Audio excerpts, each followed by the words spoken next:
मेज़बान ख्वाजा अब्दुल मोजर आप सबको एक नए प्रोग्राम के साथ सुबह बखैर ज़िंदगी में खुश आमदीद कहते हैं। उम्मीद करता हूँ कि आप सब बखैर व आफियत होंगे और बड़े अच्छे तरीके से आपकी ईद गुजरी होगी। और ईद जो है हम हमेशा गुजारते हैं बड़ी ईद की, और बड़ी खुशियाँ होती हैं और बड़ा खूबसूरत अंदाज़ होता है इसको गुजारने का, बड़ा मुनफरिद है।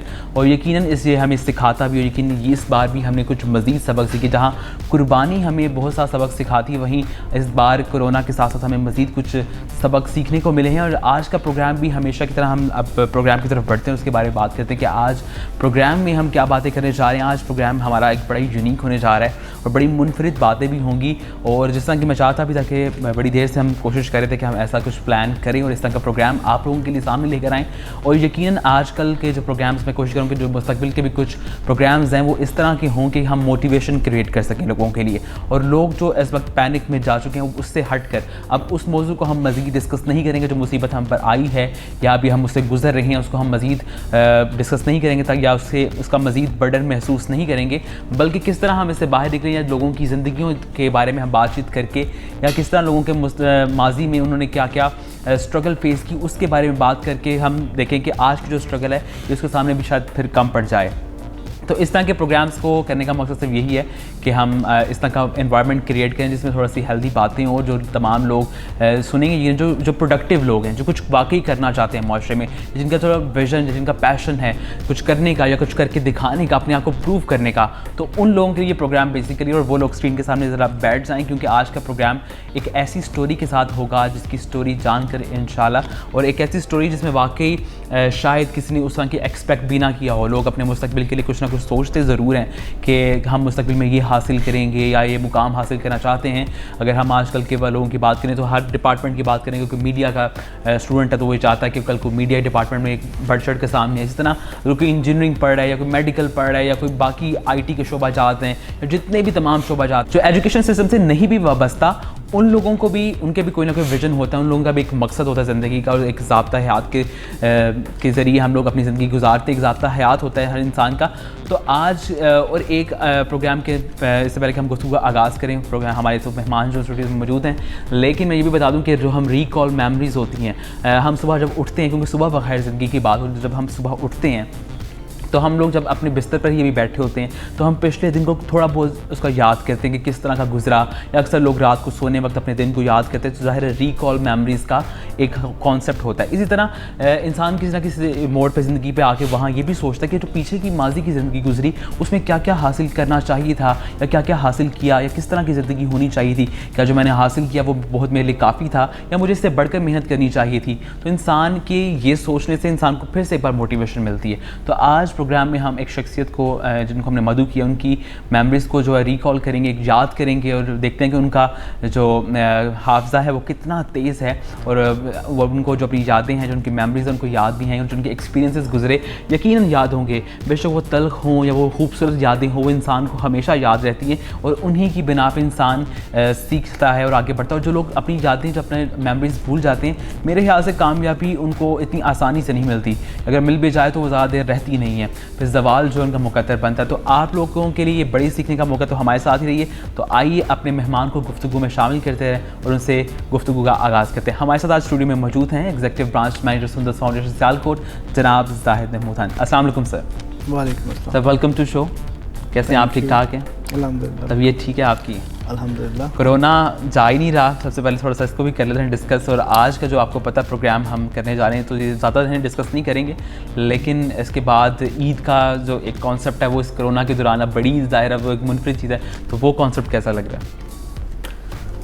बिल्कुल, जहाँ तक कोरोना की बात है तो वो आपकी तरह, सब मुसलमानों की तरह पूरी दुनिया में मेरा ख्याल है कि जो इस टाइम सिचुएशन है सबकी यही दुआ है कि जल्दी चला जाए। बिल्कुल। और सब लोग उसके लिए दुआ भी कर रहे हैं, और आई विश कि इंशाल्लाह आने वाले दिनों में जो है वो अल्लाह पाक हमें इस वबा से महफूज और माए ख़त्म हो ये वबा, ताकि हम अपनी ज़िंदगी जो जिस तरह आम रूटीन में ज़िंदगी हमारी गुजर रही थी वो दोबारा से हम उसको ज्वाइन कर सकें। बच्चों की तालीम का बहुत ज़्यादा हर्ज हो रहा है, और बहुत सारी चीज़ें मेरा ख्याल है कि आम लोगों की ज़िंदगी पे ज़्यादा इफ़ेक्ट हो रहे हैं। तो तो दुआ है कि इंशाल्लाह अल्लाह पाक इसमें बेहतरी करे और आने वाले दिनों में इंशाल्लाह हम इससे निकल जाएं इंशाल्लाह।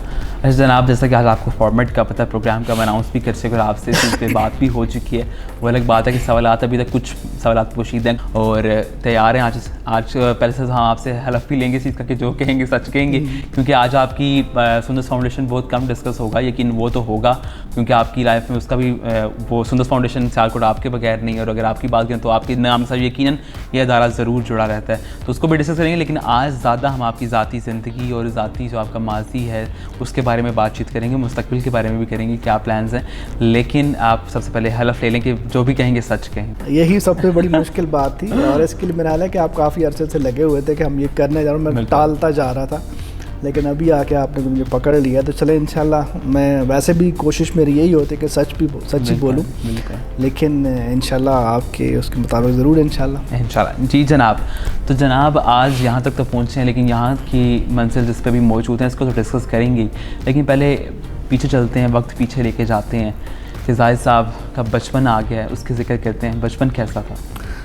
बचपन आम लोगों की तरह मेरा भी बड़ा रंगीन था और मतलब बचपन वो एक ऐसी उम्र होती है जो आप ज़िंदगी के किसी भी मंजिल पे चले जाएं, जितना ऊंचा चले जाएं, जहां जिस मुकाम पे भी चले जाएं, वो दिन जो है वो आपकी मेमोरीज़ ऐसी मेमोरीज़ होती हैं जिनको आप याद करते हो और वो गोल्डन मोमेंट्स लगते हैं आपको। बिल्कुल। तो डेफिनेटली एक आम इंसान की तरह मुझे भी वो मेरा बचपन जो है वो बचपन के दोस्त, क्लास फेलोज़, स्कूल फेलोज़, उनके साथ खेलना। और मेरी चूँकि बचपन जो है वो मेरा एक गांव में गुज़रा है और वहाँ गांव की जो मिट्टी की खुशबू होती है जब बारिश के बाद होती है, और फिर उसके अलावा जब आप यहाँ पे खेलते हो, क्रिकेट खेलते थे हम वहाँ पे, और खेत और सुबह जब चाहे निकलते थे, तो मतलब वो हर एक चीज़ ऐसी है जो अभी भी डेफिनेटली वो मुझे मेरे ज़हन पे नक्श है। और वो सारी ज़िंदगी जो है वो हर एक इंसान का एक अहसासा होता है। बचपन की यादें जो होती है वो मैं समझता हूँ कि हर एक इंसान का एक ऐसा अहसासा होता है जो वो सारी ज़िंदगी लेके उसको कैरी करता है। बचपन की सबसे खूबसूरत चीज़ क्या लगती है आपको? बचपन की सबसे खूबसूरत चीज़ बेफिक्री लगती है। किसी चीज़ की फ़िक्र नहीं है आपको, आपने क्या कमाना है, आपने क्या लाना है, आपने क्या, बस जो आपको मिल गया। और दूसरी एक मेरा ख्याल है कि बचपन की सबसे अच्छी चीज़ मैं समझता हूँ ये है कि आप कोई भी चीज़ है उसके लिए आप उसको रो के भी मांग लेते हो, लेकिन जब आप मैच्योर लाइफ में चले जाते हो तो वो रोना जो होता है ना आपका, वो बेईमानी लगता है। अगर आप कभी हालात से तंग आके या कुछ ऐसे मामलात में जब आप रो भी पड़ते हो तो उसका शायद वो लोग समझते हैं कि ये फ़ेक है। रोते थे बचपन? बहुत। अब रोते हैं? कोई चीज़ नहीं मिलती थी, अपनी मर्ज़ी से नहीं होती थी, तो डेफिनेटली एक आम बच्चे की तरह रो के ही उसको मनाते थे। अब नहीं, अल्हम्दुलिल्लाह अब तो ऐसा कोई नहीं है, लेकिन फिर भी एक इमोशनल इंसान की तरह मेरे भी हैं डेफिनेटली। और जब मुझे ऐसा लगता है कि कोई और चीज़ नहीं है तो रो के जो है वो एक इंसान का जो दिल होता है वो हल्का हो जाता है। क्या चीज़ तकलीफ़ पहुंचाती है? हर्ट जब कोई इंसान करता है, वो रिश्ते जब आप जिनके ऊपर बहुत ज़्यादा ट्रस्ट करते हो, जिनके ऊपर जिनको अपनी आप सरमाया समझते हो, जो आपकी ज़िंदगी का महवर होते हैं, अगर वो कोई थोड़ा सा डिसअपॉइंट करते हैं आपको तो डेफिनेटली ये चीज़ें हर इंसान को हर्ट करती हैं।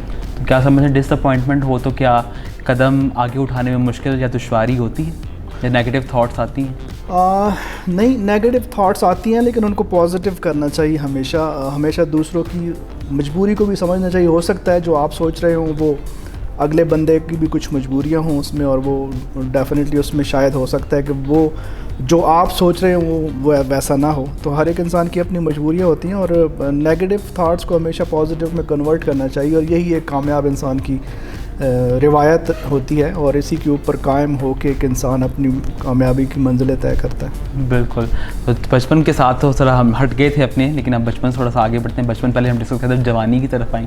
तो बचपन तो आपने बताया कि बड़ी बेफिक्री का होता है, बड़ा खूबसूरत लम्हा होता है, किसी चीज़ की फ़िक्र नहीं होती, इंसान की रंगीनियों में होता है। तो जवानी भी अक्सर लोगों की रंगीन ही होती है, तो जवानी कैसी थी?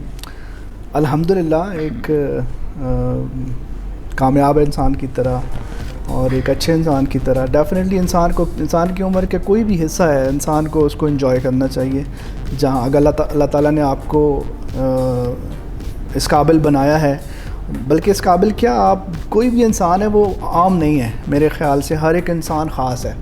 अल्लाह ताला ने जब जिस इंसान को 2 हाथ दिए हुए हैं, 2 आँखें दी हैं, और जितने भी जो एक कुदरती आपको चीज़ें मिली हुई हैं, वो आप अगर आपके पास है वो सारा कुछ, तो वो आप एक आम इंसान नहीं हो।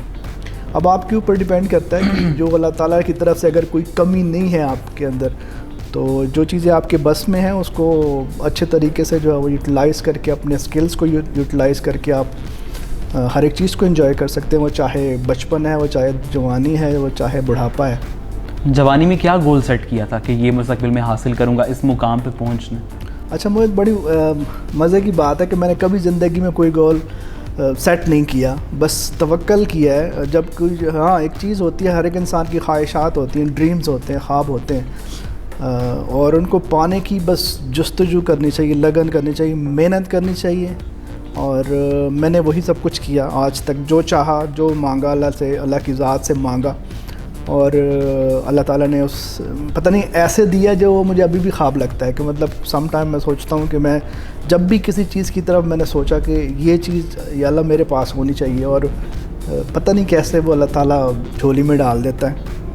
हाँ, लेकिन उसके लिए डेफिनेटली मेहनत और आपकी लगन और आपकी नीयत, मैं समझता हूँ ये ऐसी चीज़ें हैं जो कि बहुत ज़रूरी होती हैं। आपकी ज़ात से किसी को नुकसान ना पहुँचे। आप अपना गोल जो है अचीव जब करते हो तो आपकी ज़हन में सिर्फ ये होना चाहिए कि आपने अपनी बेहतरी के लिए करना है, और आपकी वो बेहतरी किसी दूसरे की दिल आज़ारी या दूसरे की हक तलफ़ी कभी भी नहीं होनी चाहिए। और जब ये चीज़ें करेंगे आप तो इंशाअल्लाह अल्लाह ताला उसमें आपको कामयाब करता है। जी नाज़रीन, बिल्कुल जैसा कि आमाल का दारोमदार नीयतों पर है, और इसी की बिना पर आमाल में बरकत डल जाती है, और इस तरह इंसान जो तरक्की की राहें जो हमवार हो जाती हैं। यहीं शामिल करें छोटी सी ब्रेक के बाद वापस आएंगे, तो अभी बहुत से सवालात बाकी हैं, उनका सिलसिला जो है आगे लेके चलेंगे। तो हमारे साथ ही रहिए और देखते रहिए सुबह बखैर ज़िंदगी।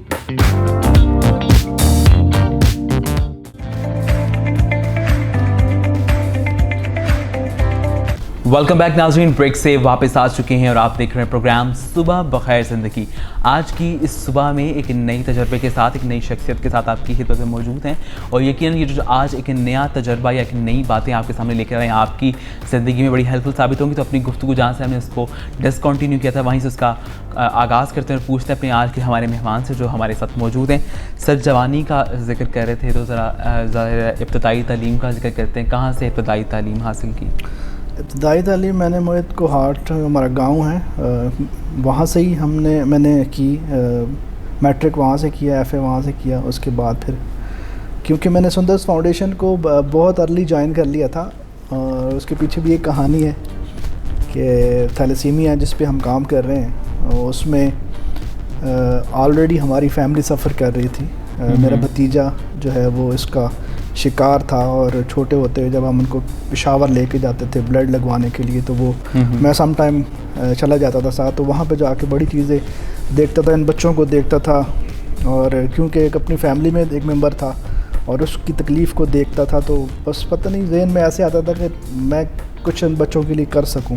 और तब मुझे बिल्कुल भी यकीन नहीं था, ना कभी ख्वाब में सोचा था कि थैलेसीमिया के बच्चों के लिए कुछ इस तरह का होगा और मैं करूँगा। बस वही होता है कि जब इंसान के दिल में कोई लगन होती है और सच्चाई होती है, तो अल्लाह ताला उसके लिए राहें हमवार कर देता है। तो उन्हीं दौरान जो है वो फिर सुंदर्स फाउंडेशन का आगाज़ हुआ, और चूँकि मेरा ड्रीम था तो मुझे अपॉर्चुनिटी मिली।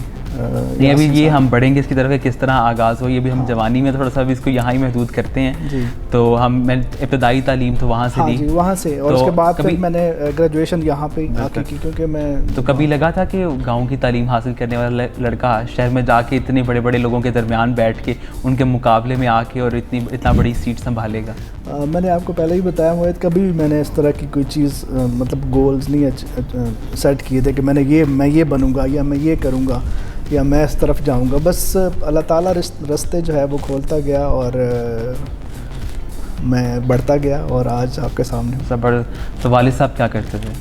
वालिद साहब एक आम से इंसान थे हमारे, और मतलब एक परचून की दुकान, और वहाँ पे हमारा सिलसिला था।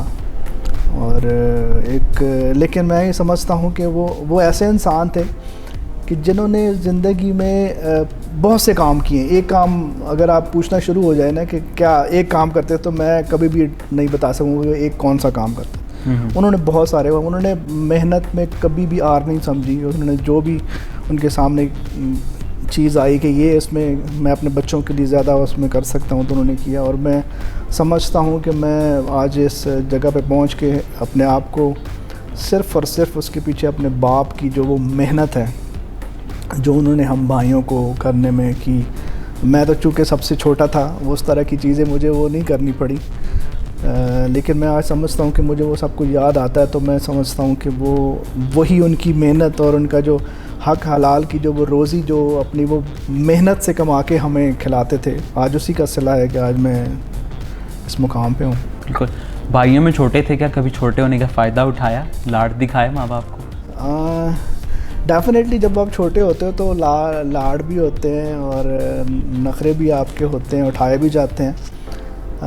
तो अल्हम्दुलिल्लाह मैंने भी इसका भरपूर फ़ायदा उठाया है और अभी तक उठा रहा हूँ। वालिद साहब अब हयात नहीं है, याद तो आते ही होंगे।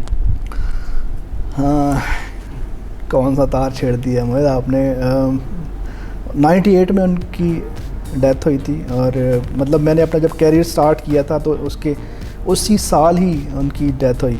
मतलब मैं उस टाइम अभी कमाने वाले उसमें था ही नहीं कि मतलब मैं कमाई, लेकिन मुझे इतना याद है कि और मैं अपने आप को खुशकिस्मत समझता हूँ और मैं उसी का ही फल समझता हूँ कि जब मैंने फ़र्स्ट सैलरी ली थी, सैलरी नहीं थी वो बेसिकली एक मैं घर जब जा रहा था तो उस वक्त मतलब वो बीमार थे उन दिनों में ना, कैंसर डायग्नोज हुआ था उनको।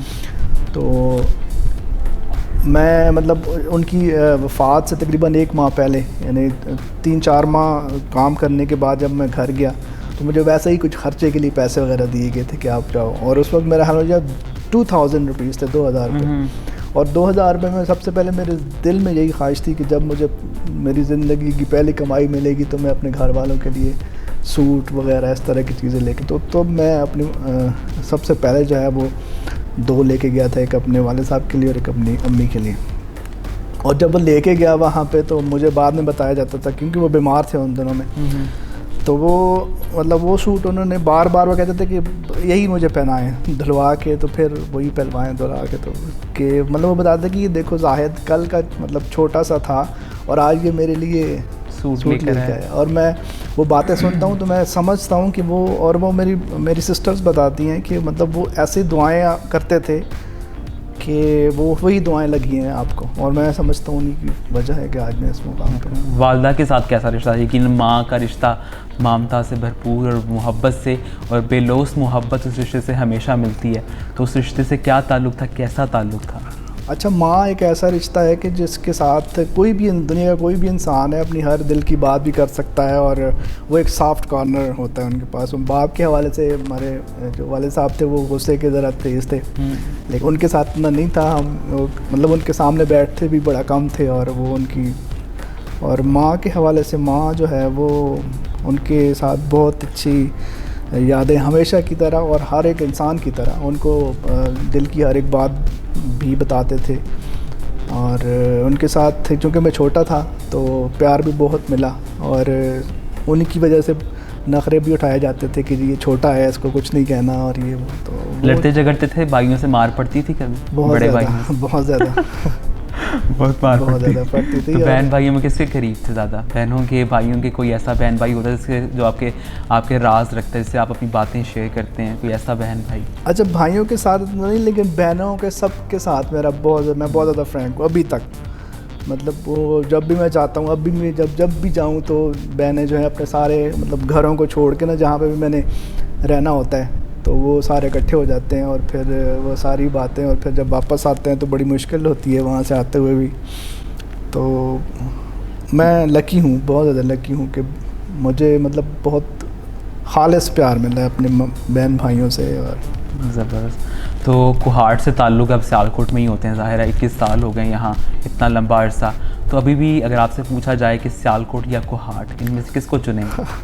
बहुत मुश्किल सवाल है मोहित। ये कोहाट और सियालकोट, कोहाट जो है वो मेरे दिल के बहुत करीब है, क्योंकि हर एक इंसान की तरह जो आपकी जाए पैदाइश है, जहाँ पे आप पले बड़े हो, तो उसकी एक अपनी होती है और वो कोई भी इंसान उसको जुटला नहीं सकता। लेकिन अगर उसका मुकाबला किया जाए सियालकोट के साथ तो वो बड़ी मुश्किल हो जाएगी, क्योंकि सियालकोट वो शहर है जहाँ से मुझे मेरी पहचान मिली, मुझे लोगों ने पहचान दी, जहाँ मुझे इतना प्यार मिला, जहाँ पे लोगों ने मुझे अभी भी मतलब कोई ऐसा बंदा नहीं होगा जो मुझे जानता नहीं होगा, क्योंकि काफ़ी ज़्यादा अल्हम्दुलिल्लाह सुंदर्स फाउंडेशन, जिस तरह आपने कहा कि सुंदर्स फाउंडेशन के नाम के साथ ऐसा नाम जुड़ा हुआ है कि लोग करते हैं। और फिर मैं बहुत खुशकिस्मत हूँ कि यहाँ पे मुझे बहुत ज़्यादा मुखलिस लोग मिले जिन्होंने इदारे को इस मुकाम पे पहुँचाया, और इवन के उन्होंने हर तरह से सपोर्ट की। कैसे पाया सियालकोट के लोगों को अपने करियर के लिए, करियर के आगाज़ में? और एक और चीज़ पूछूंगा कि करियर में आगाज़ में लोग कैसे थे, और अब जब इतनी चीज़ें मिल चुकी हैं, इतनी राहें हमवार हो चुकी हैं, तो अब लोगों का रवैया कैसा है? अच्छा, शुरू में तो मोहित हर एक इंसान को डेफिनेटली जब मेहनत आप स्टार्ट करते हो तो बहुत ज़्यादा स्ट्रगल करनी पड़ती है और बहुत ज़्यादा मुश्किलात भी होती हैं, मुझे भी वैसी ही थी। लेकिन अगर जहाँ तक सियालकोट के लोगों की बात मैं करूँ तो सियालकोट के लोगों को जब काम करके दिखाया सुंदर्स फाउंडेशन ने या मैंने या मेरी मेहनत, अगर किसी ने, मेरे जो बहुत ज़्यादा करीब लोग थे उस वक्त भी और अभी भी हैं, उन्होंने जब देखा कि ये इतना मेहनत कर रहा है और ये सारी चीज़ें, और फिर लोगों को सर्विसेज और ये सारी चीज़ें, तो जब आप ट्रस्ट किसी का हासिल कर लेते हो ना, तो फिर आपके लिए कोई भी चीज़ आसान नहीं हो, मुश्किल नहीं होती। और वही ट्रस्ट जो अभी तक बनाया हुआ है, और उसी को लेके जो है मैं समझता हूँ कि सियालकोट के लोगों ने बहुत प्यार दिया और बहुत ट्रस्ट किया, और उसी ट्रस्ट का यही नतीजा है कि आज अल्हम्दुलिल्लाह सुंदर्स फाउंडेशन इस मुकाम पे है और मैं आपके सामने हूँ। बिल्कुल, जहाँ कामयाबी की राहें इतनी हमवार हो रही हों या चीज़ें इतनी मिल रही हों, खुदा की बरकतें, उसकी नेमत भी हू बता हो रही हों, तो वहीं कभी ना कभी खुदा आजमाता भी और मायूसी भी आ जाती है। तो मायूसी हुई, कभी मायूसी का सामना करना पड़ा ज़िंदगी में? हाँ बिल्कुल, बहुत दफ़ा हो जाता है, लेकिन उसमें कुछ अगर हम स्पेसिफिकली बात करें तो डेफ़िनेटली एक दफ़ा बहुत ज़्यादा मायूसी हुई। लेकिन उस मायूसी में भी अल्हम्दुलिल्लाह मुझे अल्लाह ताला की ज़ात से मैं करोड़ दफ़ा शुक्र अदा करता हूँ कि उस मायूसी के वक्त भी मुझे मेरे बहुत सारे ऐसे मुखलिस दोस्तों का पता चला जिनको मैं नहीं समझता था कि वो मेरे शायद इतने मुखलिस होंगे। जब आप मोहित, बात ये कि जब आपके ऊपर एक बुरा वक्त आता है ना, तो उस वक्त ही आपके मुखलिस दोस्तों का पता चलता है। और उस वक्त मैं समझता हूँ कि ये मुश्किल वक्त भी ज़रूरी होता है, जो अल्लाह ताला की तरफ से इम्तिहान होता है ना, वो आपके लिए ब्लेसिंग्स होती हैं, मैं समझता हूँ। क्योंकि उस टाइम आपको कुछ लोग ऐसे होते हैं जिनको आप अपने बहुत करीब समझ रहे होते हैं, और वो जब टाइम आता है तो वो आपका अंदाज़ा गलत हो जाता है कि यार ये तो मैं इसको ये समझता था, ये हुआ। लेकिन उस वक्त आपको कुछ ऐसे लोग भी मिलते हैं जिनको आप समझ रहे होते हैं कि शायद ये मेरी ज़िंदगी में इनका कोई रोल नहीं है या ये मुझसे इतना नहीं है। उस वक्त जो है वो मुझे बहुत सारे ऐसे लोग मिले जब मेरे ऊपर इस तरह को टाइम आया। तो मैं समझता हूँ कि ये एक अल्लाह ताला की ब्लेसिंग्स थी मेरे लिए, और हर एक इंसान के लिए होती है। और मैं कहता हूँ, मैं ये कहना चाहता हूँ कि जब भी किसी के इंसान के ऊपर कोई बुरा वक्त आए या कोई बुरा टाइम आए, तो उसको अल्लाह की रज़ा समझ के और अल्लाह ताला का इम्तिहान समझ के साबित कदम रहना चाहिए। और वो साबित कदम जो लोग रहते हैं, फिर अल्लाह ताला क्यों कहते हैं कि रात के बाद सुबह और तारीकी के बाद रोशनी है, तो उसका अल्लाह ताला से हमेशा अच्छे की उम्मीद रखनी चाहिए। और जब जो लोग अल्लाह से अच्छे की उम्मीद रखते हैं, अल्लाह ताला उनके साथ कभी बुरा नहीं करता। बिल्कुल, यकीनन ज़िंदगी में लोग अच्छे भी आए होंगे, बुरे भी आए होंगे, और आके कुछ सिखा कर भी गए होंगे। कभी किसी के जाने का दुख हुआ या कभी किसी के जाने का मलाल हुआ कि इसको जाना नहीं चाहिए था, ख्वाह वो शायद अपनी मर्ज़ी से ना गया हो, शायद ऐसे हालात पैदा हो गए हों। तो क्या कभी महसूस हुई किसी की कमी ज़िंदगी में? होता है ना, कभी इंसान का दिल का वो कॉर्नर रह जाता है कि यार ये काश हो जाता, या ये इंसान मेरे साथ होता, या ये चीज़ मुझे मिल जाती, फ़लाँ चीज़ मेरी ज़िंदगी में होती, या ये लम्हा मुझसे ना छूटता। कोई मलाल किसी चीज़ का कि ये लम्हा या ये कुछ इंसान काश मैं इसको छोड़ता ना, या इसको जाने ना देता अपने हाथ से। अच्छा मोहित, बड़े मज़े की बात है कि मैं हमेशा ना एक चीज़ पे बिलीव करता हूँ कि जहाँ तक आपने जाने की बात की है, जिसने जाना होता है ना उसको वो रोक नहीं सकता। मैं कोशिश मेरी ये होती है कि जो लोग मुझसे जुड़े हुए हैं ना, मैं उनको खुश रखने की कोशिश करता हूँ। और जो लोग जाना चाहते हैं ना, तो फिर मैं उनको रोकता नहीं हूँ, क्योंकि कॉल है कि जब कोई जाने की आपसे बात करता है कि मैं जाना चाहता हूँ, तो वो उसको मत रोकें, क्योंकि वो पहले से जा चुका होता है, ज़हनी तौर पर जा चुका होता है। तो फिर जब आप उसको रोकते हो तो इसका मतलब ये कि आप अपने साथ भी ज़्यादती कर रहे हो, उसके साथ भी ज़्यादती कर रहे हो। हो सकता है वो उसकी कोई या आपसे जाके उसका कोई और उसकी ज़िंदगी में कुछ अच्छा हो जाए, जिसको आप रोकने की कोशिश कर रहे हो। तो हर एक इंसान को अपने अच्छे बुरे का ख़ुद पता होता है, और मैं समझता हूँ कि हाँ, डेफिनेटली ज़िंदगी में बहुत सारे लोग आए, अच्छे भी थे, बुरे भी थे, लेकिन जब भी वो जो लोग अच्छा करके गए हैं वो अच्छे की तरह याद हैं, और जो बुरा करके गए हैं वो बुरे की तरह याद हैं।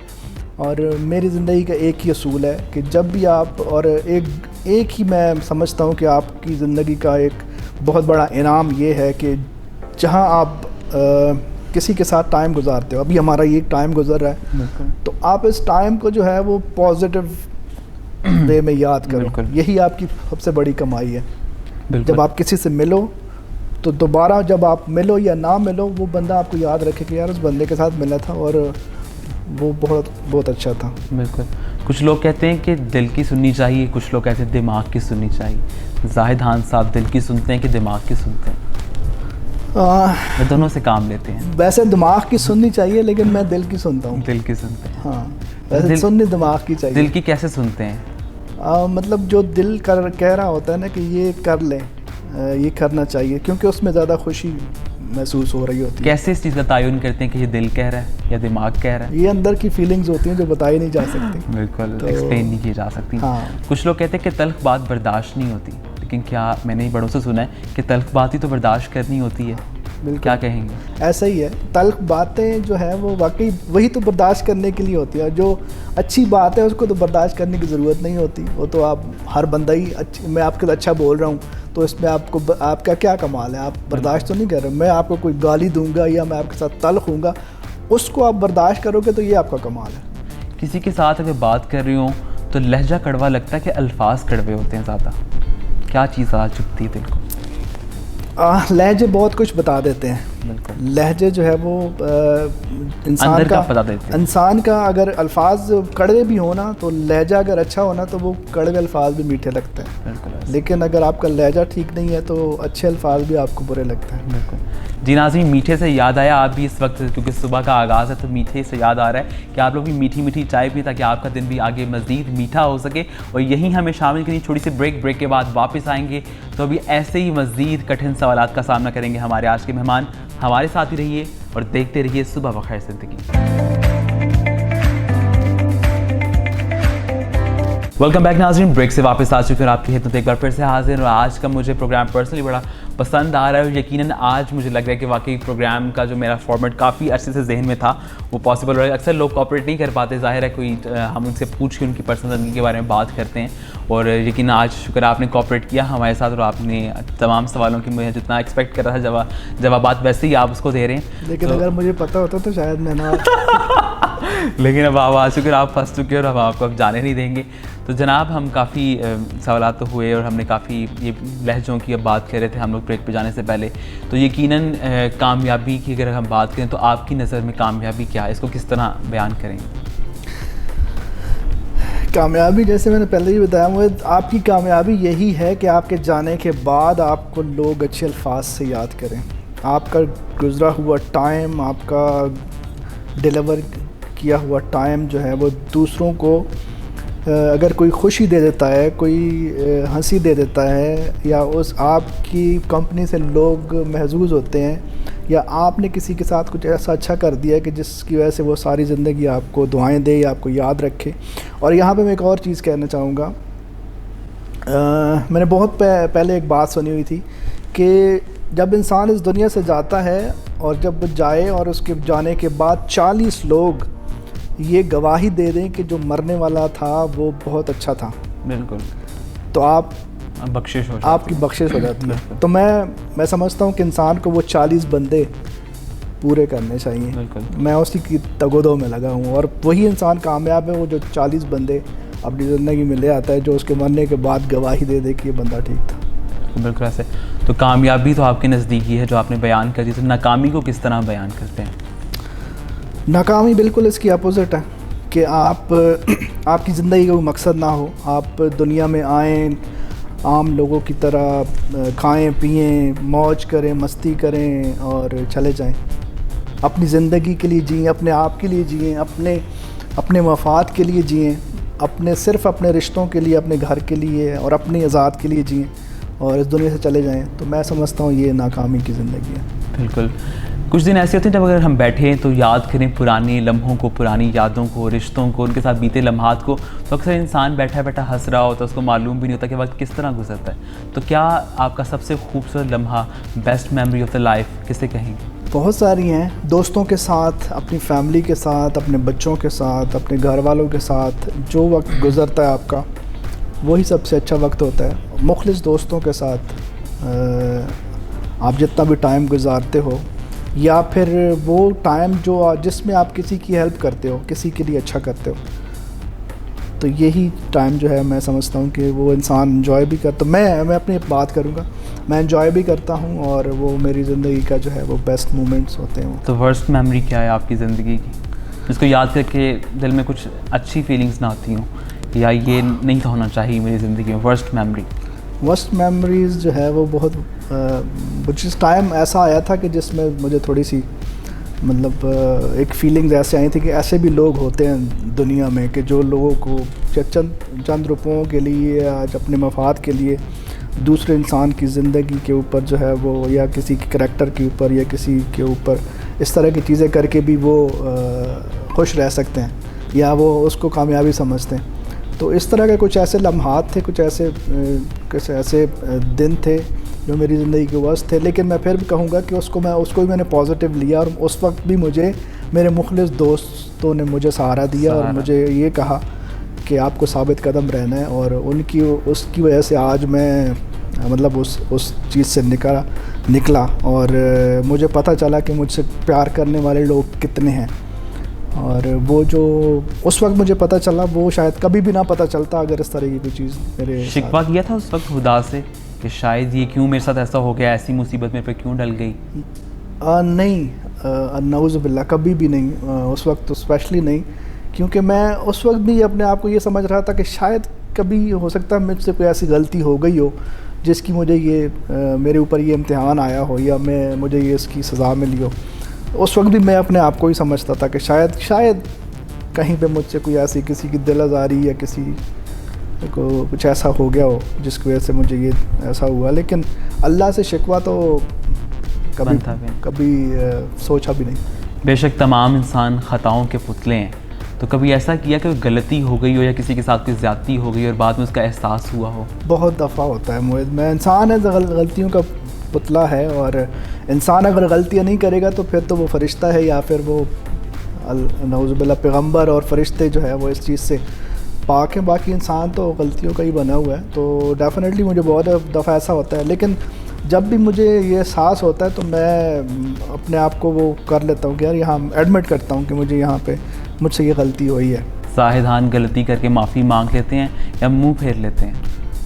कोशिश मेरी यही होती है कि माफ़ी मांगूं, और कुछ फीलिंग्स ऐसी होती हैं कि जब तक आप माफ़ी नहीं मांगते हो तो आपको सुकून नहीं मिलता है। तो कुछ ऐसी सिचुएशन जब ऐसी कोई हो जाए तो डेफिनेटली मैं माफ़ी मांगता हूँ और तब भी मुझे सुकून मिलता है। बिल्कुल। 2018 में एक अवार्ड से नवाजा गया।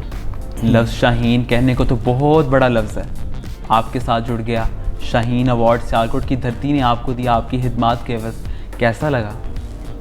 अच्छा, मैं वो लम्हा था, मेरा ख्याल है कि मेरी ज़िंदगी का बहुत कीमती लम्हा है, और वो मौका भी ऐसा था। 14 अगस्त का फंक्शन था हमारा और आप भी थे वहाँ पे, और जिस टाइम जो है वो मुझे हम मतलब वो इस तरह का सिचुएशन ऐसी बन गई थी कि हमने जाके रिसीव करना था, लेकिन वो किसी वजह से हम अपने प्रोग्राम की वजह से वहाँ पर नहीं जा सके। तो फिर उसके बाद जब वो ख़ुद हमारे प्रोग्राम में आके जब उन्होंने दिया वो अवार्ड, तो वो मेरे लिए एक बहुत बड़ा यानी कि डबल अवार्ड हो गया। तो उस वक्त जब उतने लोगों के सामने मुझे वो दिया गया और फिर उसके बाद जो फीलिंग्स थी वो मेरा ख्याल है कि वो वही बात है, अनबयानेबल है। बिल्कुल बिल्कुल। बल्कि बयान से याद आया, मैं यहाँ एक चीज़ क्लियर भी कर दूँ, देखने वाले ये ना समझ रहे हो कि आज मोहित ने अपना अंदाज़ बदला है और वो शायद किसी को कॉपी कर रहा है, तो ऐसा बिल्कुल भी नहीं है। और बल्कि अगर मैं किसी को कॉपी कर रहा हूँ तो सेल बड़ाई साहब हमारे लेजेंड है, और अगर उनके अंदाज़ को मैं 10% या 5% भी कॉपी कर दूँ तो मेरी बड़ी अचीवमेंट होगी अगर मैं उस अंदाज़ को कॉपी करने की कोशिश करूँ। लेकिन आज मैंने सोचा कि ज़रा सवालात इस तरह, तो ज़रा लहजा थोड़ा मध्यम और बाकी ज़रा थोड़ा सा मैं लाउड होता हूँ, तो आज ज़रा उस तरह से थोड़ा सा कह रहा हूँ कि आप रैपिड फायर कर हाँ, रहे हैं। बिल्कुल बिल्कुल। तो कभी अगले सवाल की तरफ बढ़ेंगे, कभी इस तरह करते हैं कि जिस तरह कि हम सुबह उठते हैं, पूरे दिन की एक रूटीन को हम प्लान कर लेते हैं, तो क्या कभी ये सोचा है रात को सोने से पहले कि कल का दिन कैसा होगा, नया सूरज क्या चीज़ें लेकर आएगा, कैसे तजर्बात होंगे? अच्छा, इस चीज़ का तो मोहित आपको भी पता होगा कि मैं कभी भी कोई चीज़ प्लान करके नहीं करता हूँ। जैसे आप प्रोग्राम में भी बहुत दफ़ा ऐसा होता है कि कुछ लिख लें और कर लें, और जो लिखा होता है मुझे वैसे ही भूल जाता है। अगर मैं उसके ऊपर कॉन्सेंट्रेट करूँ तो मुझसे वो भूल जाता है। तो मैं हमेशा जो सामने है उसी के ऊपर डिपेंड करता हूँ। और जहाँ तक रही बात कि कल का दिन कैसा होगा, ये तो बताना बहुत मुश्किल होता है, और ये सोचना भी नहीं चाहिए कल क्या होगा। आज क्या है उसको जियो, कल जो होगा वो फिर देखा जाएगा। अपना हर पल ऐसे जियोगे जैसे कि आखिरी हो। बिल्कुल बिल्कुल। एक तो ये था कि मैं ये पूछना चाह रहा था कि एक तो होता है ना सडन डिसीजन होते हैं, जैसा कि आपने बता दिया कि सडन लेते हैं, लेकिन एक मैं ये भी पूछना चाहता हूँ कि क्या डर होता है कि कल का दिन, एक होता है ना कभी कभार इंसान ड्राइव करने जा रहा है या सोचता है कि यार वो पता नहीं मंजिल कैसी होगी, तो ये सोचते हैं कि यार दिन कल का कैसा होगा, कोई डर रह रहा है दिल में, कहीं खटकता दिल। ये डर जो है वो शायद मेरा क्या हर एक इंसान को होना भी चाहिए, और मैं बहुत डरता हूँ हालात के बदलने से, बहुत डरता हूँ। जो अल्लाह ताला ने आपको नेमतों से नवाजा हुआ है, जो मुझे नेमतों से नवाजा हुआ है, मैं बहुत डरता हूँ कि किसी वजह से ही मुझसे छिन ना जाए। मतलब हर डर लगा रहता है इंसान को कि मतलब कोई ऐसी चीज़ या कोई ऐसा लम्हा या ऐसी कोई गलती जिससे जो है वो आपका कल जो है वो आज से बदतर हो। हर एक इंसान की यही ख्वाहिश होती है कि उसका आने वाला कल आज से बेहतर हो। तो ये डर जो है वो डेफिनेटली होता है और ये होना चाहिए।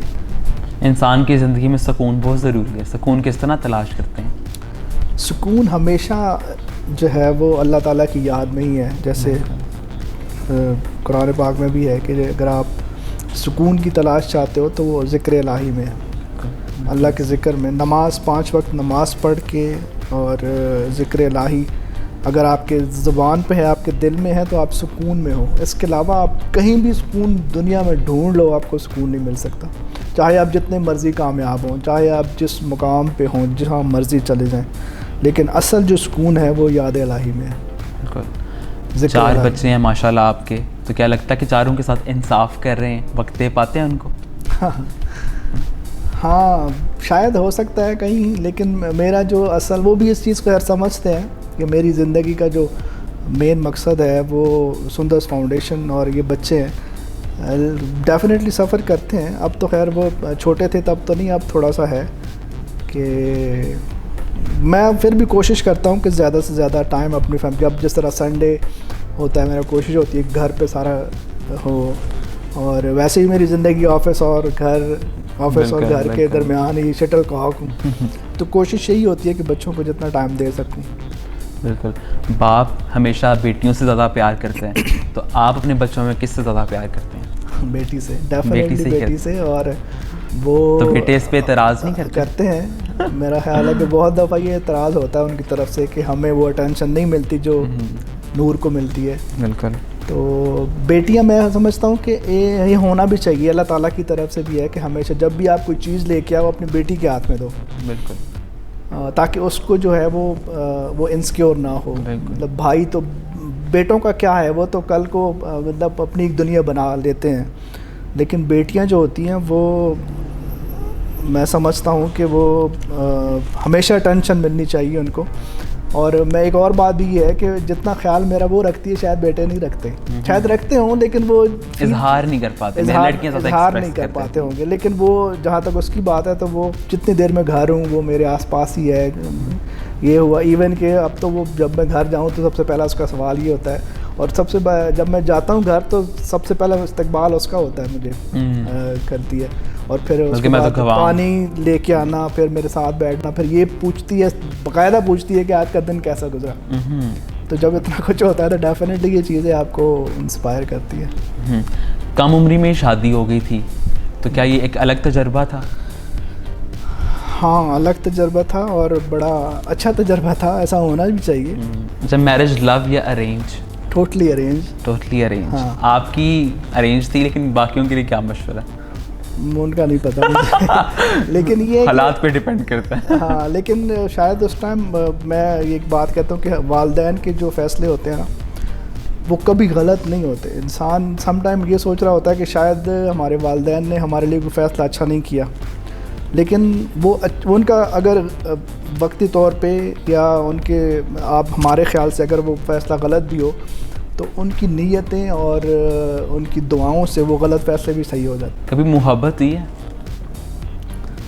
आज के नौजवान तो मेरे ख्याल से हर लम्हा एक नई मोहब्बत में गिरफ्तार हो जाते हैं, लेकिन आपकी मोहब्बत जो है वो इंसान जो भी कोई भी इंसान है, मोहब्बत तो एक लाजमी जुज़ है आपकी ज़िंदगी में। अगर मोहब्बत नहीं है तो कुछ भी नहीं है। बिल्कुल। तो आपको हुई है? जी हुई है। ज़बरदस्त। हम ये नहीं पूछेंगे किससे हुई, ज़ाहिर है ये ज़्यादा ही पर्सनल हो मैं बताऊंगा। मोहब्बत का तो आपने बताया, तो दोस्त कितने हैं आपके? दोस्त मेरे बहुत कम हैं। मैं हमेशा ना बड़ा सिलेक्टिव हूँ दोस्तों के हवाले से, लेकिन जितने भी हैं बहुत अच्छे हैं। किसी दोस्त का नाम लेना चाहें? एक का लूँगा तो बाकी नाराज़ हो जाएंगे। 2 का ले लें। जिसने बहुत होता है ना, एक दोस्त ऐसा होता है कि आपका हर राज भी जानता है, सिखाता भी है, वो आईना होता है आपके लिए। वो आपको गलत बात का कि आपकी इस्लाह भी करता है, और आपकी जब कोई आपकी गलत काम करना उसमें आपका साथ भी देता है, कोई ऐसा हो। लेकिन अगर आप बहुत गलत कर रहे हो तो आपकी इस्लाह ज़रूर करता है। अच्छा, ऐसा है कि अगर नाम पूछना है तो फिर वो दोस्त नहीं है, दोस्त से बहुत बढ़ के हैं। मुझसे मेरे उम्र में बहुत बड़े, मैं उनको भाई कहता हूँ, लेकिन वो दोस्तों से बढ़ के। हाजी नवाज साहब आप जानते हैं। बिल्कुल। और वो ही सियालकोट में मेरे रहने का रीज़न भी वही है। उन्होंने मुझे जब हमने स्टार्ट किया था तो शुरू में बहुत डिसहार्ट भी हुए थे कि नहीं ये ऐसा नहीं होगा, तो उन्होंने मुझे कहा था कि जो मर्ज़ी हो जाए तुमने रहना सियालकोट में ही है, और मुझे पता है कि तुम कर सकते हो जो भी करना चाहो। तो उनका वो जुमला आज भी मुझे याद है, और उनकी वो सपोर्ट जितनी भी थी, आज मैं समझता हूँ कि ये इतनी बड़ी करोड़ों की बिल्डिंग और ये करोड़ों रुपए डोनेशन भी उनका वो उस टाइम का दिया हुआ छोटा सा डोनेशन जो है, या उनका जो सपोर्ट है, वो उसका नेमोल बदल नहीं हो सकता। और मैं उनका हमेशा से मैं समझता हूँ कि उनका कर्ज़दार हूँ हमेशा से, जब उन्होंने मुझे उस टाइम सपोर्ट किया। और अभी भी, और मज़े की बात यह है कि वो एक गांव में रहते हैं और मैं सियालकोट में शहर में रहते हुए जब भी मुझे कोई अच्छा टाइम गुजारना होता है मैं वहाँ चला जाता हूँ। एक दफ़ा तो आप मुझे भी ले गए। हाँ, आपको भी ले गया था। तो दोस्त मौजूदा यकीनन ज़िंदगी में दुश्मन भी होंगे, कभी दुश्मन से पाला पड़ा? दुश्मन हर एक अच्छे इंसान के दुश्मन होते हैं। पहली बात यह है कि जब भी आप कोई अच्छा काम करते हो तो आपके दुश्मन होते हैं। और आपके दूसरी बात ये, मुझे एक बात एक दोस्त ने बताई थी, कहा था जब मैं इस तरह कोई थोड़ा सा डिसहार्ट था, तो उसने कहा था कि अगर आपके ऊपर आपको कोई क्रिटिसाइज़ कर रहा है तो इसका मतलब कि आप कुछ हो। बिल्कुल। अगर आप कुछ नहीं हो तो किसी को क्रिटिसाइज़ करने का फ़ायदा ही नहीं है, और ना ही इसका मतलब ये है कि आपको कोई क्रिटिसाइज़ कर रहा है तो वो आपके ऊपर टाइम वेस्ट कर रहा है, वो आपको इस काबिल समझ रहा है कि इस बंदे को क्रिटिसाइज़ करना चाहिए। तो इसका मतलब ये आपकी कामयाबी है। एक कामयाब इंसान का सबसे पहला ये इशारा यही होता है कि लोग आपको क्रिटिसाइज़ करते हैं। बिल्कुल ऐसा है। जिनाज़, जैसे कि आप लोग जानते हैं कि लोग पत्थर हमेशा उसी दरख्त पे मारते हैं जो कि फलदार होता है, जिस पे फल लगा होता है। तो आप लोगों की कामयाबी के लिए ये भी एक आज टिप जो है हमारे प्रोग्राम से जारी है। तो जी नाज़रीन, यहाँ शामिल छोटे से ब्रेक के बाद वापस आएंगे तो अपनी गुफ्तगू को मज़ीद आगे लेके चलेंगे। हमारा आखिरी सेगमेंट जो है वो बाकी रह गया, तो हमारे साथ ही रहिए और देखते रहिए सुबह बखैर ज़िंदगी।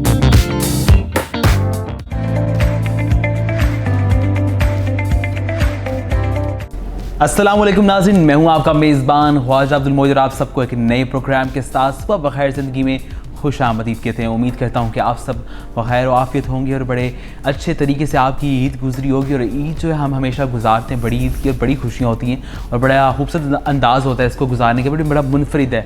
और यकीनन इसलिए हमें सिखाता भी, और यकीनन इस बार भी हमने कुछ मज़ीद सबक सीखे। जहाँ कुर्बानी हमें बहुत सा सबक सिखाती है, वहीं इस बार कोरोना के साथ साथ हमें मज़ीद कुछ सबक सीखने को मिले हैं। और आज का प्रोग्राम भी हमेशा की तरह हम अब प्रोग्राम की तरफ बढ़ते हैं, उसके बारे में बात करते हैं कि आज प्रोग्राम में हम क्या बातें करने जा रहे हैं। आज प्रोग्राम हमारा एक बड़ा ही यूनिक होने जा रहा है और बड़ी मुनफरिद बातें भी होंगी। और जिस तरह कि मैं चाहता भी था कि बड़ी देर से हम कोशिश कर रहे थे कि हम ऐसा कुछ प्लान करें और इस तरह का प्रोग्राम आप लोगों के लिए सामने लेकर आएँ। और यकीनन आजकल के जो प्रोग्राम्स मैं कोशिश करूँगी जो मुस्तकबिल के भी कुछ प्रोग्राम्स हैं वो इस तरह के हों कि हम मोटिवेशन क्रिएट कर सकें लोगों के लिए। और लोग जो इस वक्त पैनिक में जा चुके हैं उससे हट कर अब उस मौजू को हम मज़ीद डिस्कस नहीं करेंगे। जो मुसीबत हम पर आई है या अभी हम उससे गुजर रहे हैं उसको हम मज़ीद डिस्कस नहीं करेंगे ताकि या उसका मज़ीद बर्डन महसूस नहीं करेंगे, बल्कि किस तरह हम इससे बाहर निकलें या लोगों की ज़िंदगियों के बारे में हम बातचीत करके या किस तरह लोगों के माजी में उन्होंने क्या क्या स्ट्रगल फेस की उसके बारे में बात करके हम देखें कि आज की जो स्ट्रगल है उसके सामने भी शायद फिर कम पड़ जाए। तो इस तरह के प्रोग्राम्स को करने का मकसद सिर्फ यही है कि हम इस तरह का एनवायरनमेंट क्रिएट करें जिसमें थोड़ा सी हेल्दी बातें हो, जो तमाम लोग सुनेंगे, ये जो प्रोडक्टिव लोग हैं, जो कुछ वाकई करना चाहते हैं माशरे में, जिनका थोड़ा विजन, जिनका पैशन है कुछ करने का या कुछ करके दिखाने का, अपने आप को प्रूव करने का, तो उन लोगों के लिए प्रोग्राम बेसिकली। और वो लोग स्क्रीन के सामने ज़रा बैठ जाएँ क्योंकि आज का प्रोग्राम एक ऐसी स्टोरी के साथ होगा जिसकी स्टोरी जानकर इंशाल्लाह, और एक ऐसी स्टोरी जिसमें वाकई शायद किसी ने उस तरह की एक्सपेक्ट भी ना किया हो। लोग अपने मुस्तकबिल के लिए कुछ ना कुछ सोचते ज़रूर हैं कि हम मुस्तकबिल में ये हासिल करेंगे या ये मुकाम हासिल करना चाहते हैं। अगर हम आजकल के लोगों की बात करें तो हर डिपार्टमेंट की बात करें, क्योंकि मीडिया का स्टूडेंट है तो वो चाहता है कि कल को मीडिया डिपार्टमेंट में एक बढ़ चढ़ के सामने है। इसी तरह अगर कोई इंजीनियरिंग पढ़ रहा है या कोई मेडिकल पढ़ रहा है या कोई बाकी IT के शोबा जात हैं, जितने भी तमाम शोबा जात जो एजुकेशन सिस्टम से नहीं भी वाबस्ता, उन लोगों को भी उनके भी कोई ना कोई विजन होता है, उन लोगों का भी एक मकसद होता है ज़िंदगी का, और एक ज़ाब्ता हयात के ज़रिए हम लोग अपनी ज़िंदगी गुजारते, एक ज़ाब्ता हयात होता है हर इंसान का। तो आज और एक प्रोग्राम के इससे पहले कि हम गुफ्तगू का आगाज़ करें, प्रोग्राम हमारे तो मेहमान जो स्टूडियो में मौजूद हैं, लेकिन मैं ये भी बता दूं कि जो हम रिकॉल मेमोरीज़ होती हैं, हम सुबह जब उठते हैं, क्योंकि सुबह बखैर ज़िंदगी की बात होती है, जब हम सुबह उठते हैं तो हम लोग जब अपने बिस्तर पर ही भी बैठे होते हैं तो हम पिछले दिन को थोड़ा बहुत उसका याद करते हैं कि किस तरह का गुजरा, या अक्सर लोग रात को सोने वक्त अपने दिन को याद करते हैं। तो ज़ाहिर है रिकॉल मेमोरीज़ का एक कॉन्सेप्ट होता है। इसी तरह इंसान किसी ना किसी मोड़ पर ज़िंदगी पे आके वहाँ ये भी सोचता है कि जो पीछे की माजी की ज़िंदगी गुजरी उसमें क्या क्या हासिल करना चाहिए था या क्या क्या हासिल किया, या किस तरह की ज़िंदगी होनी चाहिए थी, क्या जो मैंने हासिल किया वो बहुत मेरे लिए काफ़ी था या मुझे इससे बढ़कर मेहनत करनी चाहिए थी। तो इंसान के ये सोचने से इंसान को फिर से एक बार मोटिवेशन मिलती है। तो आज प्रोग्राम में हम एक शख्सियत को जिनको हमने मदऊ किया उनकी मेमोरीज़ को जो है रिकॉल करेंगे, याद करेंगे और देखते हैं कि उनका जो हाफजा है वो कितना तेज़ है, और वो उनको जो अपनी यादें हैं, जो उनकी मेमोरीज़ उनको याद भी हैं, जो उनके एक्सपीरियंसेस गुजरे यकीनन याद होंगे। बेशक वो तल्ख हों या वो खूबसूरत यादें हों, वो इंसान को हमेशा याद रहती हैं और उन्हीं की बिना पर इंसान सीखता है और आगे बढ़ता है। और जो लोग अपनी यादें, जो अपने मेमोरीज़ भूल जाते हैं, मेरे ख्याल से कामयाबी उनको इतनी आसानी से नहीं मिलती, अगर मिल भी जाए तो वो ज़्यादा देर रहती नहीं है, फिर जवाल जो उनका मुकद्दर बनता है। तो आप लोगों के लिए ये बड़ी सीखने का मौका, तो हमारे साथ ही रहिए। तो आइए अपने मेहमान को गुफ्तगू में शामिल करते हैं और उनसे गुफ्तगू का आगाज़ करते हैं। हमारे साथ आज स्टूडियो में मौजूद हैं एग्जीक्यूटिव ब्रांच मैनेजर सुंदर फाउंडेशन सियालकोट जनाब जाहिद महमूद खान। अस्सलाम वालेकुम सर। वालेकुम अस्सलाम सर, वेलकम टू शो। कैसे हैं आप? ठीक ठाक हैं? अल्हम्दुलिल्लाह। तबीयत ठीक है आपकी? अल्हम्दुलिल्लाह। कोरोना जा ही नहीं रहा, सबसे पहले थोड़ा सा इसको भी कर लेते हैं डिस्कस। और आज का जो आपको पता प्रोग्राम हम करने जा रहे हैं तो ये ज़्यादा नहीं डिस्कस नहीं करेंगे, लेकिन इसके बाद ईद का जो एक कॉन्सेप्ट है वो इस कोरोना के दौरान अब बड़ी ज़ाहिर है वो एक मुनफरिद चीज़ है, तो वो कॉन्सेप्ट कैसा लग रहा है? बिल्कुल, जहाँ तक कोरोना की बात है तो वो आपकी तरह, सब मुसलमानों की तरह पूरी दुनिया में मेरा ख्याल है कि जो इस टाइम सिचुएशन है सबकी यही दुआ है कि जल्दी चला जाए। बिल्कुल। और सब लोग उसके लिए दुआ भी कर रहे हैं, और आई विश कि इंशाल्लाह आने वाले दिनों में जो है वो अल्लाह पाक हमें इस वबा से महफूज फरमाए, ख़त्म हो ये वबा, ताकि हम अपनी ज़िंदगी जो जिस तरह आम रूटीन में ज़िंदगी हमारी गुजर रही थी वो दोबारा से हम उसको ज्वाइन कर सकें। बच्चों की तालीम का बहुत ज़्यादा हर्ज हो रहा है और बहुत सारी चीज़ें मेरा ख्याल है कि आम लोगों की ज़िंदगी पर ज़्यादा इफ़ेक्ट हो रहे हैं। तो दुआ है कि इंशाल्लाह अल्लाह पाक इसमें बेहतरी करे और आने वाले दिनों में इंशाल्लाह हम इससे निकल जाएं इंशाल्लाह। अच्छा जनाब, जैसा कि आज आपको फॉर्मेट का पता है, प्रोग्राम का अनाउंस भी कर सके और आपसे इस पर बात भी हो चुकी है।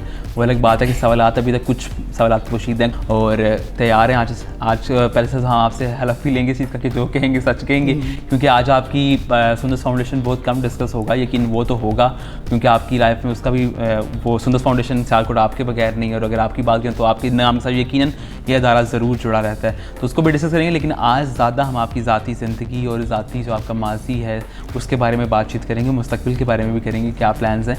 लेकिन आप सबसे पहले हलफ ले लें कि जो भी कहेंगे सच कहें। यही सबसे बड़ी मुश्किल बात थी और इसके लिए मेरा हाल है कि आप काफ़ी अरसे से लगे हुए थे कि हम ये करने जा रहे हैं, मैं टालता जा रहा था, लेकिन अभी आके आपने मुझे पकड़ लिया। तो चले इंशाल्लाह, मैं वैसे भी कोशिश मेरी यही होती है कि सच ही बोलूं, लेकिन इंशाल्लाह आपके उसके मुताबिक ज़रूर इंशाल्लाह। जी जनाब, तो जनाब आज यहाँ तक तो पहुँचे हैं, लेकिन यहाँ की मंजिल जिस पर भी मौजूद हैं इसको तो डिस्कस करेंगे। लेकिन पहले पीछे चलते हैं, वक्त पीछे लेके जाते हैं कि जाहिद साहब का बचपन आ गया है, उसके ज़िक्र करते हैं। बचपन कैसा था? बचपन आम लोगों की तरह मेरा भी बड़ा रंगीन था और मतलब बचपन वो एक ऐसी उम्र होती है जो आप ज़िंदगी के किसी भी मंजिल पे चले जाएं, जितना ऊंचा चले जाएं, जहाँ जिस मुकाम पे भी चले जाएं, वो दिन जो है वो आपकी मेमोरीज़ ऐसी मेमोरीज़ होती हैं जिनको आप याद करते हो और वो गोल्डन मोमेंट्स लगते हैं आपको। बिल्कुल। तो डेफिनेटली एक आम इंसान की तरह मुझे भी वो मेरा बचपन जो है वो बचपन के दोस्त, क्लास फेलोज़, स्कूल फेलोज़, उनके साथ खेलना। और मेरी चूँकि बचपन जो है वो मेरा एक गांव में गुज़रा है और वहाँ गांव की जो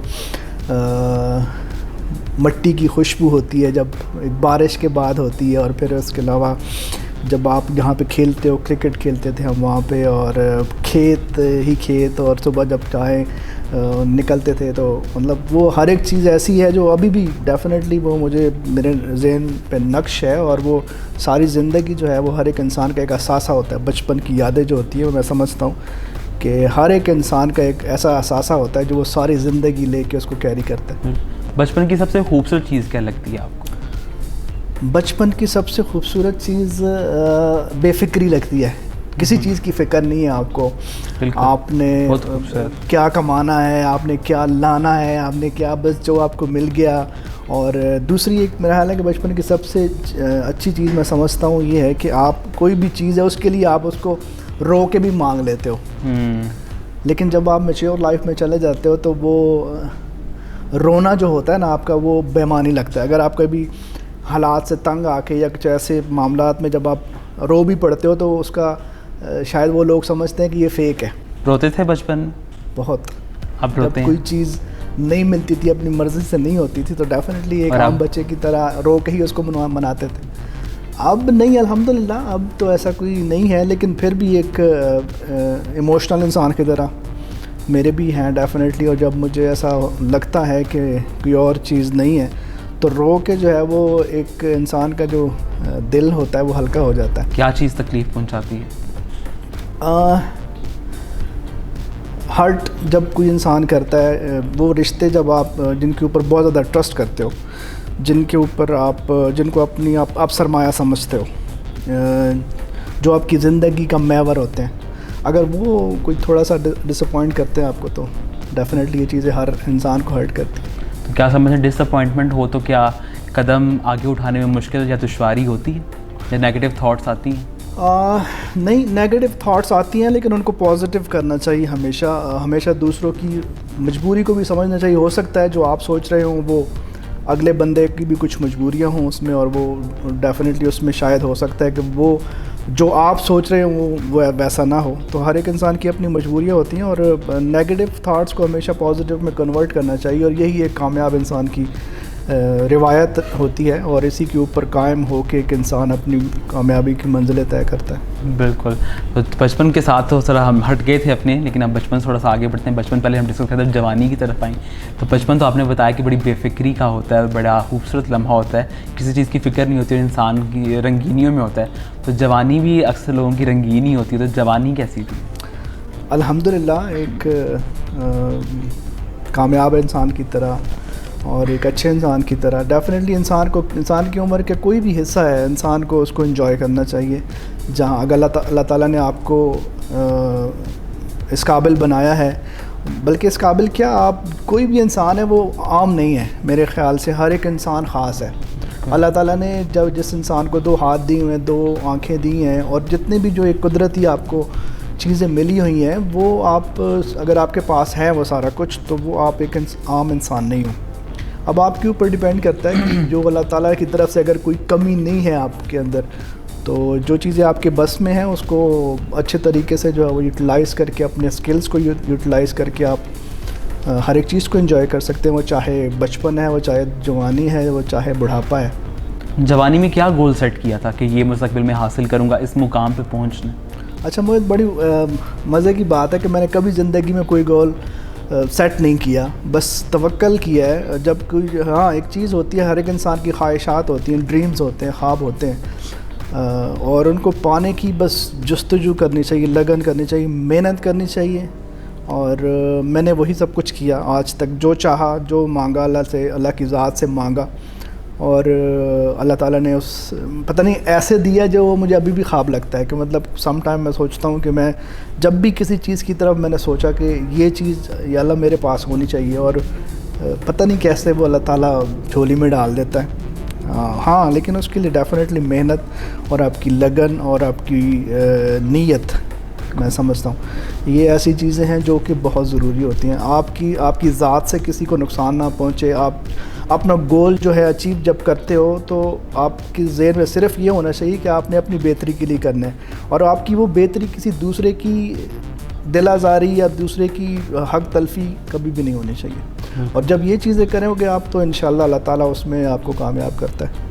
जी नाज़रीन, बिल्कुल जैसा कि आमाल का दारोमदार नीयतों पर है, और इसी की बिना पर आमाल में बरकत डल जाती है, और इस तरह इंसान जो तरक्की की राहें जो हमवार हो जाती हैं। यहीं शामिल करें, छोटी सी ब्रेक के बाद वापस आएंगे तो अभी बहुत से सवालात बाकी हैं, उनका सिलसिला जो है आगे लेके चलेंगे। तो हमारे साथ ही रहिए और देखते रहिए सुबह बखैर से।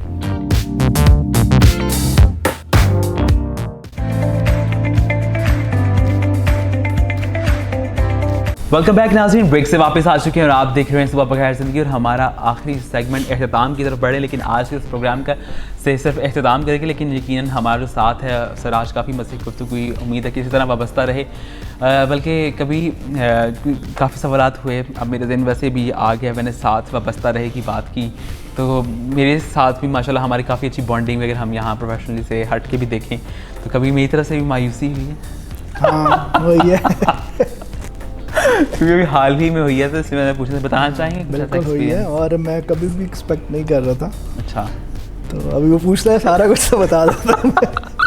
नहीं तो मतलब कि क्या, मतलब कि मेरी क्या इंपॉर्टेंस है आपकी लाइफ में, एक प्रोफेशनली हट के, क्योंकि हमारा एक बड़ा अच्छा भी है, मतलब हम कोवर्कर्स, होस्ट के तौर पे हमने एक दूसरे की बड़ी, मुझे मतलब कि मैं आपसे बड़ी मोहब्बत लेता हूँ, आप हमेशा अगर देखा जाए तो आज अगर मैं इस मुकाम पे हूँ, जो भी इतना बातें कर पा रहा हूँ, तो अगर मैं अपनी 3 साल पहले की जर्नी देखूँ, मतलब कि मेरा ये आज का शो बेसिकली ये भी था कि हम वो डिस्कस भी करें कि जो मेरी 2.5-3 साल की जर्नी इधर है, तो उसमें कैसा पाया आपने अब्दुल मोहित को? डेफिनेटली मोहित, आपकी इंपॉर्टेंस है तो आप यहाँ पे हो आज, और आज से लेके जब से आपने ज्वाइन किया, मेरा ख्याल है कि आपने 2-3 शो आप करते हो, और SFTV पे आप नज़र आते हो या मैं नज़र आता हूँ, तो फिर डेफिनेटली ये इसकी आपको खुद समझना चाहिए। अब्दुल मोहित को क्या मशवरा देंगे? अब्दुल मोहित को ये मशवरा दूंगा कि अपने इमोशंस को थोड़ा सा काबू में रखा करें, और प्रोफेशनल और प्रैक्टिकल मज़ीद होने की अभी है इंशाल्लाह। और वक्त के साथ साथ उम्मीद है कि इसी प्लेटफॉर्म पे ही अब्दुल मोहित जो है, जिस तरह कि आज सुहेल वड़ाई साहब के अंदाज़ को कॉपी कर रहा है और बाकियों के अंदाज़ को थोड़ा लेके चल रहा है, तो इंशाल्लाह इम्प्रूवमेंट और साथ साथ वक्त की चीज़ें बेहतर होती रहेंगी, इंशाल्लाह बेहतरी आती रहेगी। बेहतरी हमेशा इंसान की लिए होती है, और इंसान को इम्प्रूव करना चाहिए। जो इंसान की उम्र गुजरती है, लोगों से पाला पड़ता है, ये दुनिया बहुत कुछ सिखाती है। बिल्कुल। तो आहिस्ता आहिस्ता अब्दुल मोहित से जो पाला पड़ा वो कैसा है? अच्छा है, अभी तक अच्छा है। उम्मीद है कि आगे भी अच्छा रहेगा। ये मैंने आज इसलिए कर दी कि ताकि मैं कल को ये बस ध्यान रखूँगी, यार टीवी पे कमिटमेंट की है, पाला अच्छा है। नहीं, अच्छा है, जो अच्छा है वो अच्छा है, डेफिनेटली।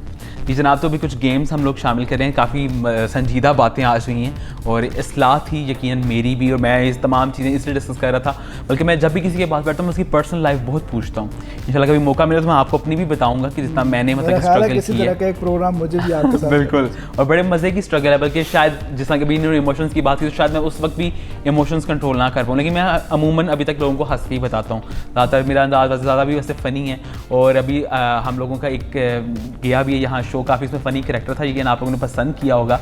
जो हम बात छोटू की बात करें, जो कैरेक्टर था बिल्कुल अनएक्सपेक्टेड था, मुझे लगा नहीं था कि हम कभी ऐसा रोल भी करेंगे और बिल्कुल बड़ा अच्छा उसी टाइम मेरा हाल डिसाइड हुआ बिल्कुल बैठे बैठे और मेरा हाल है कि आपने बड़ा अच्छा किया उसको। उम्मीद है कि आगे इंशाल्लाह हम लोगों के एंटरटेनमेंट के लिए, जहां हमने इतनी इन्फॉर्मेशन लोगों के लिए फैलाई, जहां हम इतने लोगों की अवेयरनेस के लिए काम और किया, मकसद भी यही है ना SFTV का। मैं समझता हूँ कि जो देखने वाले लोग हैं वो उन्हीं की तरफ से हमें ये आता था कि यार हमेशा आप एक ही चीज़ को ना रिपीट करेंगे। आप अगर आप चाहते हैं कि आपको यूथ देखे बिल्कुल, तो फिर इसमें वो चीज़ें लेके आएँ, डेफिनेटली वो चीज़ें अपना मैसेज दें, लेकिन उसका थोड़ा सा अंदाज़ चेंज करें। और वो अंदाज़ चेंज किया अल्हम्दुलिल्लाह, और इंशाल्लाह बहुत जल्द हमारे सब्सक्राइबर्स भी हम 1K पहुंचने वाले हैं। और ये लोगों के लिए शायद छोटी अमाउंट है, लेकिन हम जब ये सोचते हैं, मैं आपका हमने तो बड़ी सेलिब्रेशन मतलब कि हम लोगों ने मतलब कि दोनों जब सोचते हैं कि 1K हमारे साथ लोग, बाकी 1000 लोग अगर एक जगह भी आपके साथ इकट्ठे हो तो कितनी आप फील करें। कभी कभार तो लोग एक इंसान की मौजूदगी से इतना पावरफुल अपने आप को महसूस करते हैं।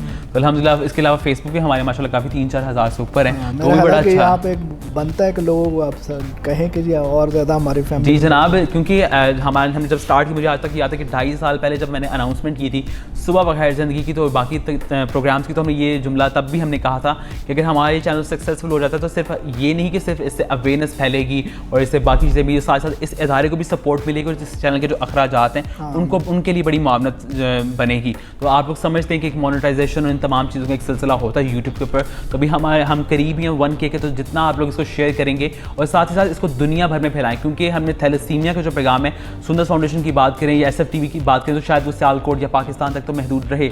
हम उसके लिए इतराज़ नहीं करते, आपका ज़ाती ओपिनियन है, आप उसको शेयर करें या ना करें। लेकिन अगर आप थैलेसीमिया की अवेयरनेस के लिए काम करना चाहते हैं, कई लोगों का जज्बा, बहुत सी ऑर्गेनाइजेशंस हैं, तो काइंडली आप ये ना सोचेंगे सुंदर फाउंडेशन का चैनल है, या अक्सर लोग ऐसे भी करते ही होंगे, तर उनकी मेंटालिटी पाई जाती है इस तरह की। तो आप ये इस चीज़ से बालातर होकर ही सोचें कि ये थैलेसीमिया की अवेयरनेस के लिए काम किया जा रहा है, और अगर इस प्लेटफॉर्म को कोई देखता है तो ये पैगाम जो हम बार बार रिपीट करते हैं अवेयरनेस का, वो उन तक पहुंचेगा। तो ये हमारे 1K होने वाले हैं, तो 1K अगर आप हमारा करते हैं तो इंशाल्लाह इसके लिए भी हम एक पूरा प्रॉपर एक प्रोग्राम लेकर आएंगे। उसमें हम बात करेंगे कि 1K किस तरह हुए और कितनी हम लोगों ने इसके कितने प्रोग्राम्स किए। मेरे ख्याल से अभी तक हंड्रेड्स ऑफ प्रोग्राम्स हम लोग इसके लिए कर चुके हैं, हमारी इतनी वीडियोस अपलोड हो चुकी हैं यूट्यूब के ऊपर। तो बस आप लोगों की मज़ीद थोड़ी सी सपोर्ट चाहिए, तो काइंडली हमारे जो लिंक इस वक्त आपके स्क्रीन पर मौजूद है, वहाँ जाइए, सब्सक्राइब कीजिए, बेल आइकन जो है लाजमी दबाइएगा, ताकि आपको हमारे तमाम नोटिफिकेशन बर वक्त मिलते रहें। नाज़रीन, तो अभी हमारी कुछ गेम्स हैं वो ज़रा कर लें, फिर एक बार फिर हम याद दहानी लोगों को जाते हैं, और आखिर में एक सरप्राइज़ भी मैंने अनाउंस करना है, तो अभी हमारे साथ ही रहेगा। जिस तरह के सर आप जानते हैं कि हमारे इस गेम के फॉर्मेट को कि हेडफोन्स आपको कान पे लगाने होते हैं, और कुछ वर्ड्स हैं जो मैं आपको बताऊंगा, और वो आपने जो है गेस करें मेरी लिप सिंक के साथ, ठीक है जी। तो आप कानों पे लगा लें और म्यूज़िक लगा दें जी। स्टार्ट करें। Executive manager, executive manager. Sarpanch. तकरीबन पास ही है, मतलब उसको अगर उर्दू में देखा जाए तो यही बंदा meaning. Executive manager, executive. Telephone. Executive manager. कितने वर्ड हैं? 2 word. Executive manager, executive manager.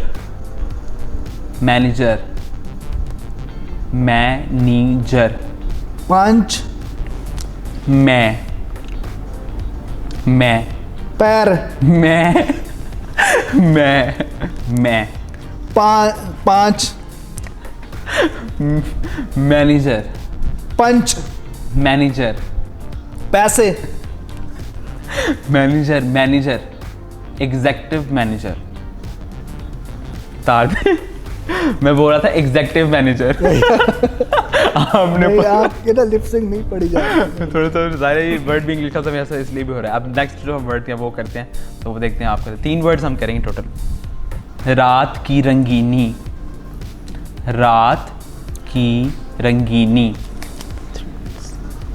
रात की रंगीनी। रात की रानी। रंगीनी। रंग। रात की रंगीनी। रंगीनी। ये बार आपका ठीक हो। रात की रंगीनी। रात की रंगीनी। एक अब लास्ट हम कर लेते हैं, उसके बाद क्योंकि हमारा टंग ट्विस्टर भी है तो लास्ट वाला आपसे कर लेते हैं। हाँ। मालम जब्बा। मालम जब्बा। पानी। मालम जब्बा। मालम। वर्ड एक। मालम जब्बा। मालम। मालंग जब्बा। जबरदस्त हो गई आपने, तो आवाज तो नहीं थी, नहीं। मैंने लिपसिंग ज़रा स्लो की तो मैं हो जाती। लिप हाँ जबरदस्त हो गया। एक और कर लेते हैं, मेरे से 2 हो गए हैं तो इससे पहले लास्ट था, लेकिन चलो एक और कर लेते हैं, मज़ा आ रहा है। नारान कागान। नारान कागान। नारान। कागान। नारान कागान हो गया। नारान आपने जज कर लिया, मैं नारान बोला, नारान का गान बोल रहा था। अच्छा। चलिए नहीं जबरदस्त, ये तो आपने कर लिया। अब ये सारे लोगों से करवा के इनको खुद जो है वो एक्सपर्ट हो गए इसके। जी जनाब, तो ये वाला सेगमेंट तो उन्होंने कर लिया। टंग ट्विस्टर्स एज यूजुअल अभी हमारा कुछ दिन पहले प्रोग्राम में गुजरा था, उसमें मैंने बच्चों से भी किए थे, वो भी हमने कुछ शामिल किए हैं, कुछ नए भी हैं इसके अंदर। तो जाहिर है वो बच्चे नहीं थे कर पाए, तो ज़रा थोड़ा मुश्किल थे। मैंने कहा ये आपसे क्यों ना हम करवाएं, क्योंकि आप अक्सर कर जाते हैं टंग ट्विस्टर्स, तो ज़रा ये वाला थोड़े से मुश्किल से ये करवा के देखते हैं। तो पहला जो आपके लिए टंग ट्विस्टर हुआ है, rim gym Jim Jim Jim Jam. Jim जो था हमारा, rim gym Jim gym jam. ये थोड़ा लंबा भी और मुश्किल भी है। रिम जिम ये मैंने खुद बनाया है वैसे, ये मेरी चपल जो है मेरी है, हमेशा ऐसे चले आप। बिल्कुल। रिम जिम जिम जैम। जिम जैम। रिम जिम जैम। जिम 2 दफा। रिम जिम जैम। हाँ। रिम जिम जिम जैम। हाँ। रिम जिम जिम जैम। रिम जिम जैम। मैंने कोशिश की आज मैं भी क्यों ना ये क्रिएट करूँ, ये कौन लोग हैं जो इस तरह की चीज़ें बनाते हैं, तो ये ज़रा हम भी क्रिएट करने की कोशिश करें। अच्छा, तो दूसरा टंग ट्विस्टर वो है, पापा की पीली पोटली में पप्पू की पिस्तौल की गोली। पापा की पीली पोटली में पप्पू की पिस्तौल की गोली। पापा की पीली पोटली। पापा की पीली पोटली में पप्पू की पिस्तौल की गोली। हाँ। वही यार इनका नंबर। पापा की पीली पोटली में पप्पू की पिस्तौल की गोली। हाँ। पापा की पीली पोटली में पप्पू की पिस्तौल की गोली। पापा की पीली पोटली में पप्पू की पिस्तौल की गोली। चले 3 दफा, ये काफ़ी लंबा है, ये भी ज़बरदस्त हो गया जनाब। अच्छा जी, खाने के बाद अंगूर लंगूर खाए अंगूर। खाने के बाद अंगूर लंगूर खाए अंगूर।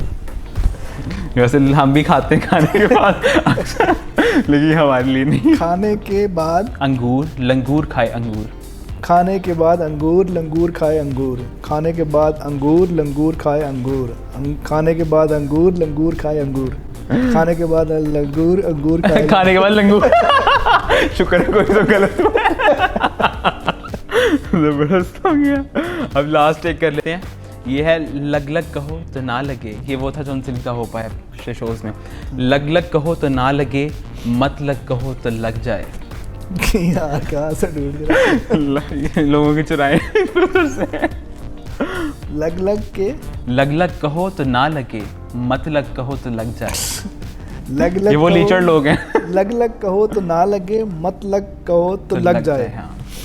लग लग कहो तो ना लगे, मत लग कहो तो लग जाए। लग लग कहो तो ना लगे, मत लग कहो तो लग जाए। लग लग कहो तो ना लगे, मत लग कहो तो लग जाए। लग लग कहो तो ना लगे, मत लग कहो तो लग जाए। वाह जी वाह, जबरदस्त। आप भी आकर तुक्का लग गया, तुक्का नहीं लगा बल्कि एक्सपर्ट ये आपकी लग गई आज फिर से। जी जनाब, तो अभी हमारा एक लास्ट हमारी एक्टिविटी होती है, इसके बाद हम आपके लास्ट रिमार्क्स लेंगे आज के प्रोग्राम के हवाले से। तो ये जो हमारी लास्ट एक्टिविटी, इसमें हम क्योंकि आपका भी सोहन से अच्छा सा ताल्लुक है, और अगर इस शोबे की बात करें तो इसका भी बड़ा अच्छा ताल्लुक है, ज़ाहिर है बोलने से ताल्लुक है। तो हम इसमें कोई पोइट्री सुना करते हैं अपने मेहमानों से, और खुद भी सुनाया करते हैं। तो आपने वैसे लिखा तो काफ़ी है, मैंने सुना भी, आपको पर्सनल भी लिखा है, मैं कभी आपने शेयर नहीं किया स्क्रीन पर, लेकिन अगर आज आप बेशक अपना पर्सनल या बेशक आप किसी और शायर का कोई शेर या 2 अशार सुनाना चाहें। पर्सनल तो वो एक तो थैलेसीमिया की नज़म है, लेकिन वो मैं काफ़ी दफ़ा सुना चुका हूँ। बिल्कुल।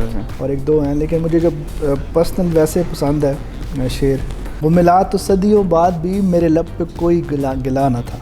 वाह। वो मिला तो सदियों बाद भी मेरे लब पे कोई गिला न था, वाह। उसे मेरी चुप ने रुला दिया जिसे गुफ्तगू में कमाल था। वाह जी वाह, बहुत खूब जनाब।